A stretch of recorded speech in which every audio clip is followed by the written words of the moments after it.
Olá, sejam bem-vindos e bem-vindas ao Entre Elas. Nesse período de Natal, nós recebemos um presente aqui no programa. A presença do Bispo de Cachoeiro, não é isso, Marilene? Nossa, que presentão.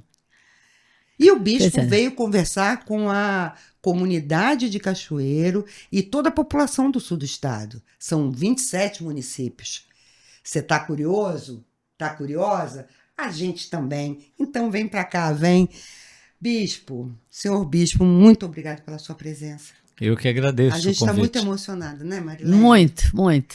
E, assim, por causa da sua participação nas comunidades, nas causas sociais, nos direitos humanos. Um sacerdote como você, um líder religioso como você, renova a nossa esperança. Então a gente vê o mundo. Exatamente isso aí. A gente vê o mundo com outros olhos, sabe? Tem salvação, tem saída, vai dar certo. Ai, Bispo, muito obrigada. Vamos saber da vida do senhor? Ai, não sei se eu falo você ou o senhor. Tô eu tô falando você. Eu falei que eu vou falar pra você. Vamos saber mais da vida do bispo? Quem é o bispo? Vamos lá? Exatamente. Né? Ou então a pessoa de Luiz Fernando Lisboa. Uhum. Onde o senhor nasceu? Como é que foi a sua história? Sua família era católica? Conta um pouco pra gente desse passado aí que a gente tá doido pra saber. A gente adora desvendar um segredo, não é mesmo? Você sabe disso. Vamos lá. Bom, eu sou o nono de 12 filhos. Uhum. Meus pais, mineiros, muito religiosos, nasceram em Minas Gerais e depois vieram para São Paulo, no interior do estado. São Luís do Paraitinga, uma cidade histórica ali da região de Taubaté. Ali nasceram 2 irmãos meus, os mais velhos. Depois eles voltaram para Minas. Ali em São Paulo estavam meus avós maternos. Depois voltaram para Minas, onde estavam os avós paternos. Lá nasceram 4 irmãos meus. E depois foram para o Rio de Janeiro, para Valença, mais especificamente. E ali nascemos 6. Então eu sou o nono de 9, eu sou o nono de 12 filhos. E até que idade o senhor ficou em Valença? Acho Valença uma cidade linda. Na verdade, não era na cidade, no centro de Valença, era num distrito, Barão de Juparanã. Fiquei até os 9 anos. Meu pai, quando eu tinha 5 anos, morreu. Aí nós fomos para esse distrito, nós morávamos na roça. Depois fomos para esse distrito e ali fiquei até os 9 anos. Fomos todos para São Paulo, para a cidade de Osasco, porque meus irmãos mais velhos já tinham crescido, já estavam em São Paulo, morando com tios e tias, e eles deram um aperto na minha mãe e disseram: ou a senhora vem com as crianças para São Paulo, ou nós voltamos todos. Então minha mãe foi com os pequenos e desde os 9 anos em Osasco, a São Paulo. A família ficou unida. Estamos unidos. Bispo, como foi essa sua descoberta pela vocação religiosa? Como é que foi isso? Olha, e quantos anos o senhor tinha? Começou muito cedo, porque quando a gente morava na roça, lá em Valença, o padre que atendia a nossa comunidade rural era um padre muito próximo, muito querido, muito brincalhão. Então ali eu comecei a dizer que eu queria ser padre, e o nome dele era Benigno, e ele era bem gordinho, bem forte. E quando era pequeno, eu era gordinho também. Então o meu pai começou a me chamar de Padre Benigno. Entende? Quando eu ouvia meu pai gritando, Padre Benigno, eu já sabia que era comigo, então eu saía correndo. Então ali começou, mas depois sempre participando da igreja, de tudo na igreja, com a minha mãe, com meus irmãos. Depois, na época da adolescência, eu tentei afastar isso da minha cabeça, né, de ser padre. Mas era uma coisa, um afastamento forçado, sem deixar de ir à igreja, grupo de jovens, ser catequista, até que com 19 anos aí eu entrei no seminário. E aí já estava convicto do que queria. Já estava seguro do que eu queria, exatamente. E como foi essa sua trajetória? Por onde passou? Por que paróquias? Por que cidade? Até chegar a Cachoeiro, né, Marilene? É isso aí. A gente quer saber tudo. Então, em Osasco eu entrei no seminário, lá em São Paulo. Depois dali fui para São Carlos, interior de São Paulo, fazer o noviciado. Eu sou da congregação dos passionistas. E aí fui para São Carlos fazer o noviciado. Depois de lá fui para Curitiba. Lá eu fiz a filosofia na Universidade Católica. Fui transferido para São Paulo para fazer a teologia. São 4 anos, fiz lá em São Paulo. E depois, como padre, aí fui transferido para vários lugares. Morei em Osasco muitos anos, a maior parte do tempo morei em Osasco. Morei no Paraná, morei no Rio Grande do Sul, fiquei um tempo em Goiás, um tempo no Rio de Janeiro, mais para um curso, e depois fui transferido para a África, em Moçambique, e lá eu fiquei quase 20 anos. Como é que foi essa experiência? Bom, a experiência em Moçambique foi muito rica, impactou minha vida por completo, né? Porque eu fui enviado como missionário, padre missionário, e depois vim para o Brasil para ficar 1 ano, e acabei ficando mais tempo, porque eu acabei assumindo uma paróquia, e estando aqui no Brasil, eu fui nomeado bispo de Pemba, que era a diocese onde eu estava, em Moçambique. Então voltei para lá como bispo, fiquei mais 7 anos e meio como bispo lá, e aí o Papa Francisco decidiu me transferir para cá, para Cachoeiro de Itapemirim. E por quê? Nós estávamos lá numa situação de guerra. Bendito Padre Francisco. Vamos lá. Papa. Nosso Papa. Nós estávamos numa situação de guerra, uma guerra terrorista. Sim. Por causa de recursos naturais. A África é muito cheia de recursos naturais. E visada por causa disso. Visada por causa disso. E na região que nós estávamos tinha ouro, pedras preciosas, rubi, por exemplo, da melhor qualidade. Tinha a maior reserva de gás da África. Então, muitas multinacionais começaram a chegar e estão lá. E essa guerra começou, foi muito intensa e continua até hoje, já são 8 anos de guerra. Nossa. E como a guerra foi muito violenta, nós começamos a falar isso, a contar isso, a falar sobre a guerra. As autoridades não queriam que nós falássemos. E não divulgam até hoje. Não divulgam. Não queria, então nós começamos a arrumar atrito com as autoridades, porque nós continuamos a falar. Depois o Papa Francisco começou a falar daquela guerra, ele internacionalizou a guerra. E depois disso começou a haver uma perseguição muito forte, não é? À igreja, ao bispo de maneira especial, e chegou num ponto que sua vida corria perigo. Exato.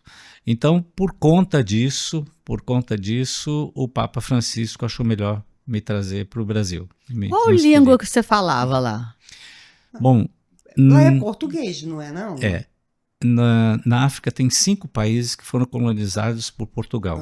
Então, as línguas oficiais desses países é o português, que é Angola, Moçambique, Guiné-Bissau, Cabo Verde e São Tomé e Príncipe.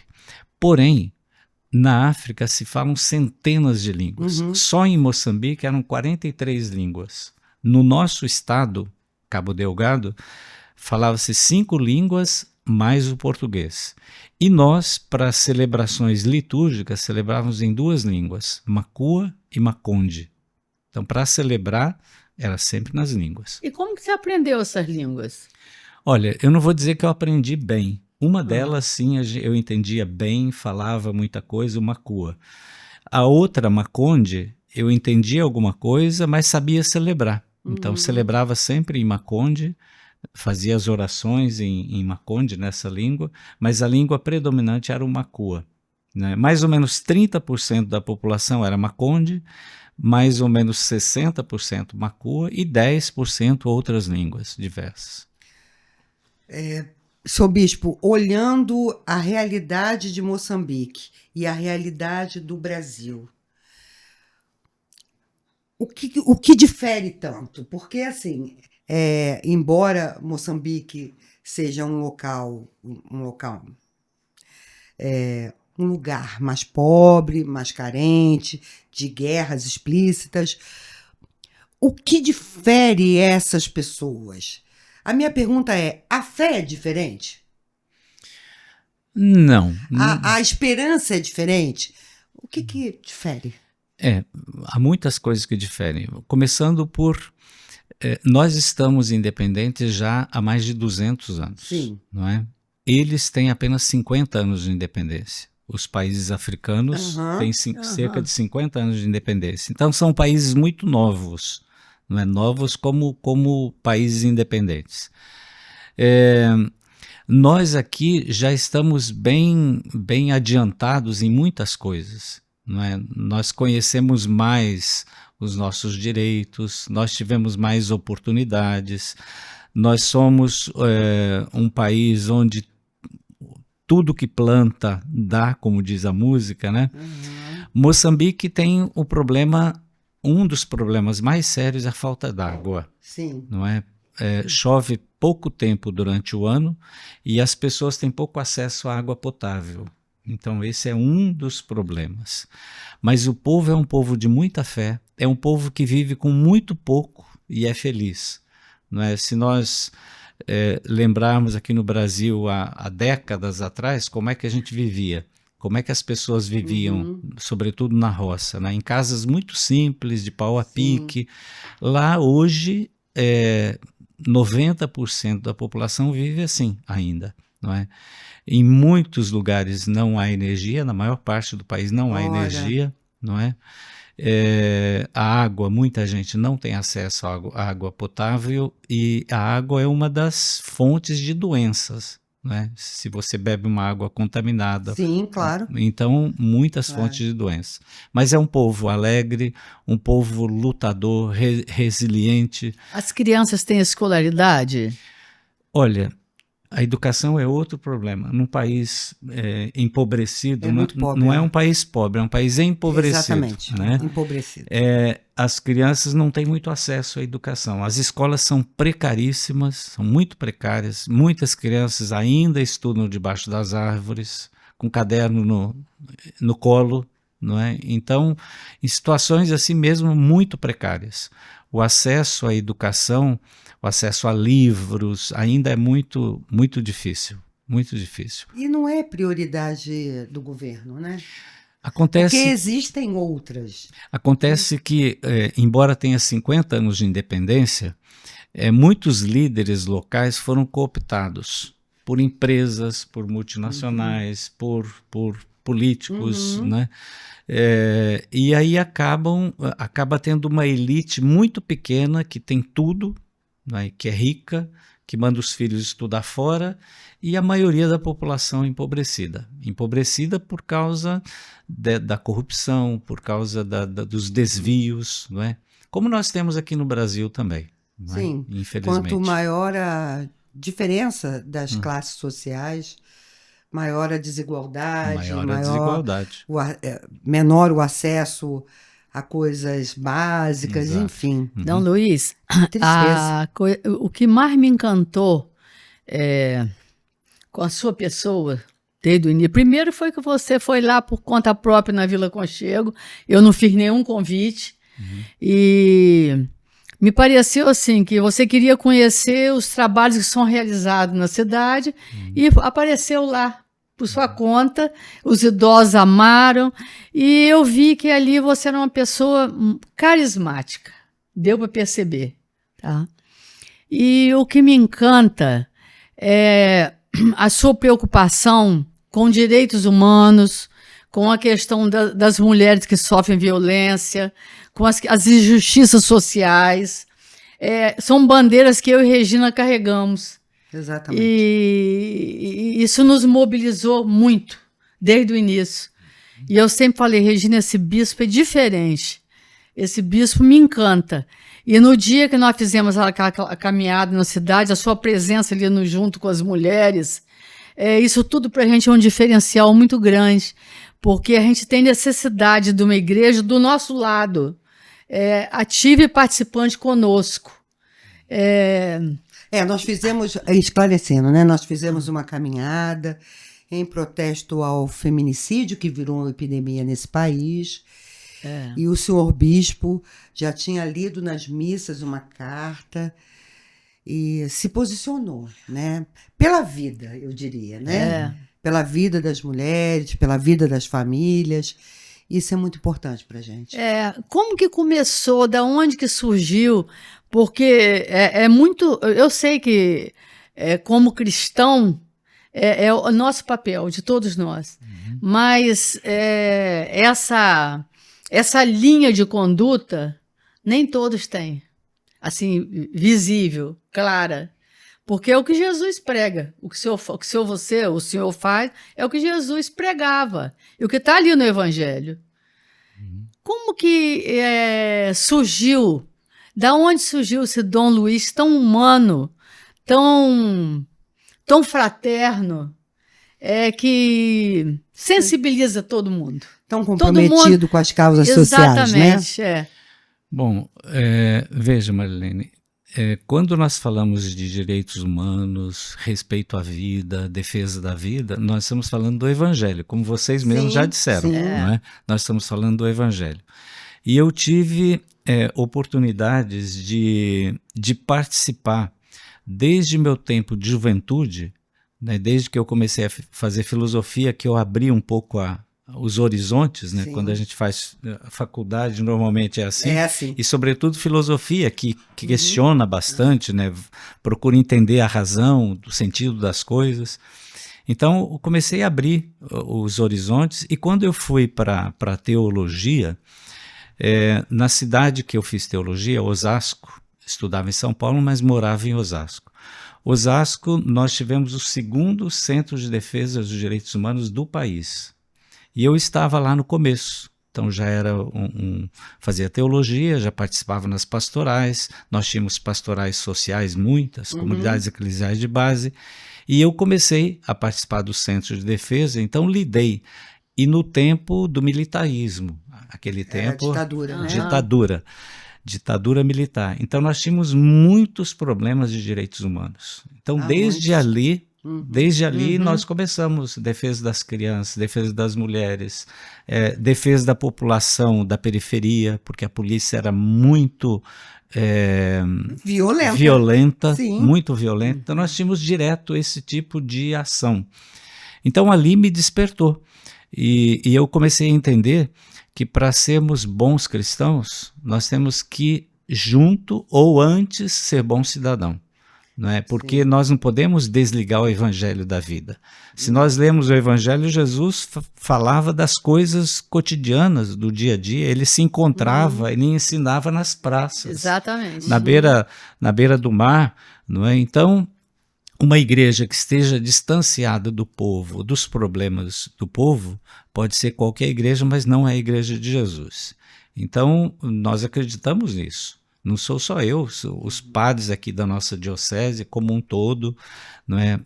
Muita gente na igreja já entendeu que, para sermos a verdadeira igreja de Jesus, nós temos que estar junto do povo. Entender as angústias, as alegrias, como diz o Concílio Vaticano II, as alegrias, as tristezas, as angústias do povo são as nossas também, são as da igreja. Então, isso eu venho trazendo já há mais de 40 anos, porque eu completei 42 anos de padre. Então, desde o início do meu ministério, eu sempre apoiei os movimentos sociais, movimentos populares, os direitos humanos, e tento trazer isso, não perder isso, porque se eu perder isso, acho que eu perco o evangelho. Né? E você sofre alguma perseguição por conta disso? Olha, todo mundo que defende direitos... É assim mesmo. Todo mundo que ama a vida, que defende a vida... não é incompreendido, é chamado de muitos nomes. Então isso não me incomoda, não me amedronta e nunca me fez parar de falar o que eu falo, de pensar o que eu penso. Muito pelo contrário. Não é? Isso se chama convicção. Consciência tranquila. Paz com Deus. Isso se chama tudo isso. Mas é assim mesmo, né, Marilene? Exatamente. A gente passa por essas coisas também. Há quanto tempo o senhor está em Cachoeiro? Em março eu vou fazer 5 anos. Gente, parece que foi ontem. Parece que foi ontem. Que susto agora. Faz muito tempo já. Já vai fazer 5 anos em março. E o que o senhor pensa dessa comunidade? O que falta aqui para a gente ser melhor? Olha. Pergunta difícil, né? Difícil. Eu sei, mas... Olha, quando me propuseram a transferência para o Brasil. Lá em Roma, depois de falar com o Papa, falei com o cardeal, que era responsável dos bispos, das transferências, e ele me aventou a possibilidade de Cachoeiro de Itapemirim, que eu nunca tinha conhecido. Sabia que era do Espírito Santo, mas não conhecia. Então, hoje em dia é muito fácil de pesquisar, né? Fui ver onde é que era Cachoeiro, como era Cachoeiro. Então comecei a olhar, né? Eu tive um tempo para refletir, para rezar, para pensar. E aí eu posso dizer que chegando aqui eu tive surpresas, né? Tive várias surpresas. Boas surpresas. Encontrei um clero que é coeso. Claro que temos entre nós diferenças, mas no todo é um grupo bastante coeso, e isso me alegrou bastante. Encontrei um número de lideranças muito forte das comunidades eclesiais de base, gente com experiência em várias pastorais, e isso me alegrou muito. E eu pensei, depois que eu cheguei, vai ser fácil estar aqui, vai ser fácil, porque nós já temos uma caminhada, não é? E todas as vezes que eu fui transferido, eu sempre levei isso comigo. Não sou só eu, muitas pessoas pensam e agem assim. A história não começa comigo. Eu não vou começar nada. Eu vou continuar aquilo que já vem vindo. Que é uma igreja que é viva, que tem o seu caminho. Então eu que vou entrar nesse caminho. É uma caminhada, né? Então isso foi muito bom, porque aí eu aprendi durante um ano. Não tomei decisões, não disse agora vai ser assim, não. Fui olhando, cheguei nos primeiros 4 meses, eu visitei todas as paróquias, são 43, eram 43, agora são 44, visitei todas e comecei aí a frequentar as paróquias, fazer crisma, festas de padroeiro. E nesses 2 últimos anos, agora eu tenho ido também às comunidades. A comunidade, seja onde for, qual paróquia for, faz 25 anos, 50 anos, 70 anos, me convida, eu vou. Eu gosto muito de ir para as comunidades. Festa de Santa Luzia, como fui outro dia. Foi legal. Né? Então, onde me chamam e eu tenho possibilidade, de acordo com a agenda, que é bem cheia de compromissos, então eu vou. E tenho ido, tenho encontrado, as pastorais têm se reorganizado mais. Nós tivemos o tempo da pandemia, que muita gente usou como desculpa, mas na verdade ela afetou todo mundo e tudo. Então algumas pastorais estavam um pouco adormecidas, mas agora estamos retomando, outras pastorais novas têm surgido, nós propusemos algumas coisas novas que foram assumidas e muito bem assumidas. Destaco, por exemplo, a Comissão Justiça e Paz, que a diocese não tinha, e agora já completou 1 ano. É uma comissão que tem mais ou menos 30 membros, professores, advogados, sindicalistas, gente do campo, bem eclética a comissão, mas que trata de problemas atuais, problemas da sociedade, problemas que nós temos aqui no sul do estado. Então, uma comissão que tem dado passos muito importantes. Agora, na Semana dos Direitos Humanos, a comissão propôs para toda a diocese uma Semana dos Direitos Humanos, e cada paróquia organizou alguma atividade, e aqui em Cachoeiro foi realizado um fórum na Câmara Municipal. Eu soube. Onde nós chamamos... Foi sábado, né? Um sábado de manhã. Não foi, não. Foi sábado, não. Já não lembro que dia de semana nem lembro, mas eu estava lá. Foi no dia 10. Foi no dia 10 de dezembro, bem no Dia dos Direitos Humanos. Então, você fez inscrição, depois não pôde ir, Regina. Então, porque eu tive que ir para Vitória. Eu fiz inscrição, por isso que eu achava que era sábado. Então, mas desse fórum... Foi quando? Quarta-feira. Nós estamos aqui com a presença do Padre Zé Carlos, nosso queridinho. Veio prestigiar aqui a entrevista do senhor bispo. Seja bem-vindo, padre. Então, desse fórum participaram muitas pessoas, representantes da sociedade. Então, foi um momento muito forte da comissão. Nós podemos refletir ali sobre os direitos humanos e como que ele está impactando aqui na sociedade cachoeirense, né, organizações da sociedade civil estavam lá, promotores, defensoria pública, foi muito bom, Sim. muito rico. Nós contamos com a presença também de muita gente boa na passeata das mulheres pela vida, foi muito legal também. Olha, eu tinha que fazer um estágio com o bispo, assim, de passar 24 horas perto dele, durante uns 3 dias, eu ia ficar calma, assim, com ele. Você toma calmante, ansiolítico, chazinho, precisa não, é só ficar perto do bispo aqui. Ele acalma a gente. É porque assim, você não me viu nervoso ainda, hein? Ai, duvido. Duvido. Né? Sabe aquele chazinho de camomila? Regina, não precisa. injustiça social deve botar ele nervoso. Não, com certeza. Nos É deixa, botar né? nervoso. Nos deixa a todos. Bispo, como é que estão organizadas essas comunidades? O que falta?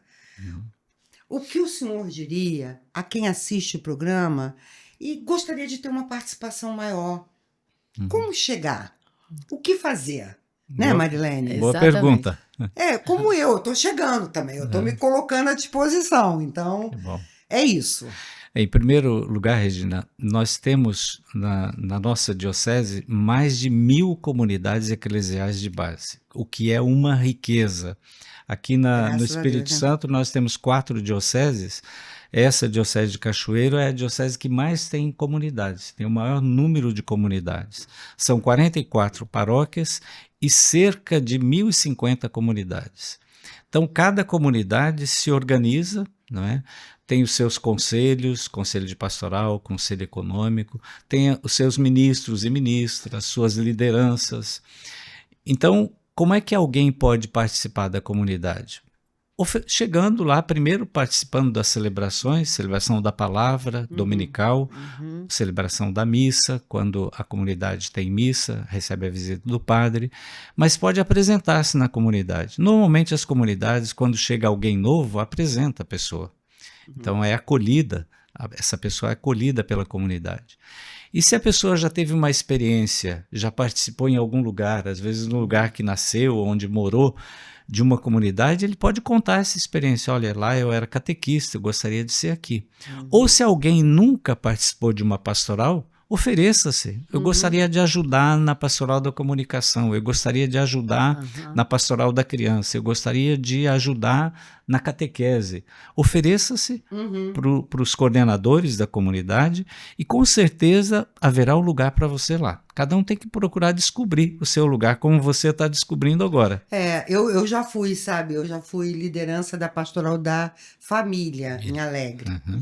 Mas hoje eu acho que eu posso colaborar, porque tem tantas pessoas boas, tantos casais bons na pastoral da família, e eu acho que hoje eu posso colaborar na pastoral das mulheres. Com certeza. A gente ouve esse chamado dentro do coração, né, Marilene? Fiquei muito feliz de saber isso. Você me contou agora há pouco. Nós temos falado muito sobre o feminicídio, a violência contra as mulheres, e eu escrevi uma carta que vocês já leram, né, já conhecem, uma carta propondo que nós levemos para todas as comunidades esse debate. Levemos e criemos grupos de discussão, de reflexão sobre esse assunto, entre mulheres, entre homens, nos casais, com os casais, na família, na catequese, porque isso tem que começar muito cedo. O pai e a mãe têm que ensinar para o filho que ele tem que respeitar as meninas, não é? Sim, é uma questão de educação. Educação, não é? Então isso tem que vir lá da família, mas também na comunidade essa discussão tem que ser feita. Há pessoas que já normalizaram o abuso contra as mulheres, já normalizaram São os grupos de internet também. Mas a nossa educação, Marilene, ela é um pouco machista. Já há muito muito tempo. Eu não quis dizer muito, né? Você me corrigiu. Tá, é muito machista. Então, nós precisamos trazer esse assunto para a mesa e conversar sobre isso. Hoje, vocês já sabem, nós já comentamos antes aqui da entrevista, hoje nós tivemos um caso de feminicídio aqui em Cachoeiro, tristemente falando. Horrível. Né? E tivemos 2 quase ontem em Mimoso do Sul. Né? Então, está acontecendo muito perto de nós. Nós temos falado, dado essa estatística, que ela é aterrorizante, mas ela é verdadeira. É uma chacina que está acontecendo. A cada 6 horas é morta uma mulher no Brasil. Epidemia de feminicídio. Então isso não é possível nós deixarmos de falar sobre isso. Inclusive no cartão, na mensagem de Natal que eu vou colocar nas redes a partir de amanhã, nós tratamos desse tema, não é? Inclusive isso, na mensagem do Natal, porque isso é um tema que não é possível nós virarmos as costas e fazer de conta que não está acontecendo. Sabe, bispo, eu olho assim, eu estava reunida com a minha família esse último fim de semana lá em Vitória, penúltimo, tá? Então, 3 semanas isso. E eu olhava assim para os meus netinhos brincando, estava numa pracinha com eles, e eu pensava, meu Deus, a Clara tem 4 anos, a Ava tem 2 anos, que futuro tem minhas netinhas, gente? Eu tenho 2 filhas, sabe? Eu tenho amigas, eu tenho vizinhas, eu tenho parentes, Então, que futuro tem essas meninas? Eu tenho uma neta que tem 16 anos, está no IFES, tem planos para ir para a universidade, tem planos para construir uma vida, tem planos para ser médica. Então, essa vida não pode ser interrompida, ela tem que ser honrada. E é por isso que a gente sente esse chamamento, né, Marilene? Porque não é pra gente, é por quem está em volta da gente, você fala, eu tenho que fazer alguma coisa. Cada uma mulher que morre, a gente morre junto. Morre junto. É verdade. A gente morre junto. É verdade, Marilene. Então, a minha carta, justamente, ela é dirigida aos homens, porque esse é um debate que nós homens temos que fazer. Não é? Exatamente. Nós homens temos que fazer, porque nós é que temos que nos livrar do machismo, do preconceito, de acharmos que nós somos mais, que nós somos mais importantes, que nós mandamos. Então, enquanto o homem não tomar consciência disso, não é, as mulheres vão ficar falando sozinhas. Então, os homens têm que tomar consciência. E, bispo, é uma questão de consciência. Nós tivemos aqui o Dr. Lucas, né, promotor, que é um guerreiro ao nosso lado, e ele falando que a justiça estabelece aos homens agressores que passem por um curso.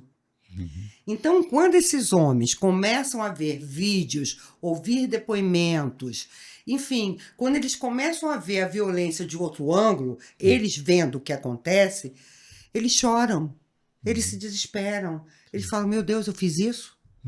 Enquanto tá só com ele está praticando, para ele faz parte da normalidade da vida dele. O dia que ele vê isso de fora, ele se atormenta. Regina, no sábado passado eu fui até o encontro dos Alcoólicos Anônimos, de todo o sul aqui do estado. Estavam ali cerca de 120, 150 pessoas, homens e mulheres. Então, eu acompanho já o AA há mais de 40 anos. Eles têm um método muito bom. Quando a pessoa se decide para ali e ela vai uma vez, ela vai ouvir tanta história, ela vai ouvir tantas barbaridades que muitos já fizeram, já cometeram, e ela vai tomando consciência, eu não quero mais isso para mim, eu quero sair disso, eu quero me libertar disso. Então o exemplo que você está dando, que o promotor falou, é assim mesmo. Quando você tem outras pessoas que têm a mesma situação sua e que você conversa a respeito disso, você toma consciência. Por isso que é importante conversar entre os homens sobre isso. Como é que começou essa luta contra, combatendo a violência contra a mulher? Por causa do que aconteceu no Canadá, em 1989, Exatamente. que um homem entrou numa sala cheia de gente, colocou os homens todos para fora, ele estava armado, evidentemente, e matou 14 mulheres, e depois tirou a própria vida. Então, os homens é que foram para a rua protestar. Então, a partir dali, surgiu essa luta dos homens combatendo a violência contra as mulheres. Então, por isso que é importante esse diálogo direto com os homens. Eu propus, por exemplo, nós temos na diocese o Terço dos Homens. Ah, sim, é que meio-dia, né, se eu não me engano, é esse? Mas em muitas comunidades estão lá homens que rezam o texto. Então eu propus para a coordenação que eles mandem a carta para todos os grupos e que essa carta direcionada aos homens seja refletida nos grupos De dos incentivo textos ao dos debate. homens. Aham. Exato. Depois tem outros grupos que tem muitos homens que participam, então é preciso que debatamos, que reflitamos sobre esse assunto. Porque nós precisamos dar um basta na violência contra a mulher. Não é só o feminicídio, porque antes do feminicídio vem muitos tipos de violência. A violência física, violência psicológica, violência espiritual, violência patrimonial, como nós temos dito. É Né? verdade. Então é preciso dar um basta E nisso. sabe, quando a gente pensa e fala da violência contra a mulher, a gente não pode esquecer dos filhos dessa mulher que estão vivenciando Você essa imagina violência. essas crianças hoje, 2 crianças. O que eles viram? Que horror! É, Que E qual o horror! conceito de família que eles vão ter, Que exato. horror! né? Porque a família é o berço, é o núcleo Isso de fica um tudo. trauma que depois essa Uma criança mulher tão pode... jovem, 26 anos, 26 anos. muito jovem. O trauma Ninguém que fica... merece morrer, nem eu que tenho com 80 anos. Mas é muito triste. É muito triste. muito triste. Gente, vamos fazer nossas Infelizmente, considerações finais. infelizmente, Ah, eu vamos ter que ficava encerrar. aqui. Fora aquele estágio que eu quero fazer com o senhor, tá? 24 horas, 3 dias, assim, eu do seu lado, aprendendo a ser calma, centrada, controlada. Você também quer? Ah, eu tenho certeza que quer, gente. Aqui, ó, ao lado do bispo, não rola estresse, não rola ansiedade. É muito legal. Adorei, tá, bispo? Obrigado. Vou ver se eu faço esse estágio, Marilene. Vou me candidatar. Ela fala que eu sou igual a Alice no País Maravilha. Aí eu falo, Porque- falo. Ela é paz e amor. Ah, é? Ela é paz e amor, ela é paz e amor. Bom, mas vamos às nossas considerações finais. Bispo, a palavra é toda sua. Bom, em primeiro lugar, eu quero agradecer de terem me convidado para esse bate-papo e dizer que vocês fazem um trabalho muito importante, que é levar para dentro das casas o debate, conversar sobre temas atuais, sobre temas variados, e é preciso que nós façamos isso. É preciso que as pessoas falem mais, contem mais sobre si mesmos, ouçam mais, reflitam mais. Nós não podemos viver dentro de bolhas e deixar que as pessoas pensem por nós, não é? Isso é muito ruim, não é? Isso é ter um comportamento de gado, né? Que é conduzido para um lado e para o outro. Não, nós temos que refletir, temos que pensar, temos que questionar as coisas, para que nós possamos ter uma atuação mais eficaz na sociedade. Cada um de nós pode fazer muita coisa. Cada um de nós pode dar sua contribuição. Cada um de nós tem muitos dons que podem ser colocados a serviço, como vocês estão colocando o dom de vocês, não é? Então, eu desejo que todo mundo possa, com esses debates, levar esse debate para dentro da sua família. Se você está ouvindo sozinho, conversa com outra pessoa, comenta aquilo que você ouviu.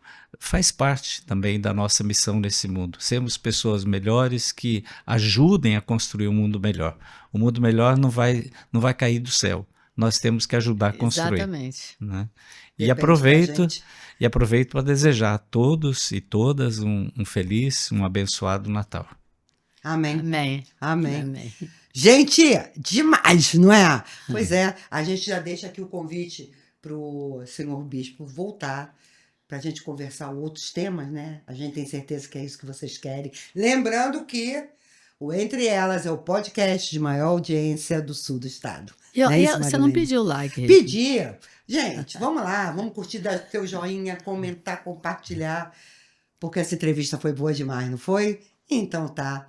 Até o próximo Entre Elas, com certeza.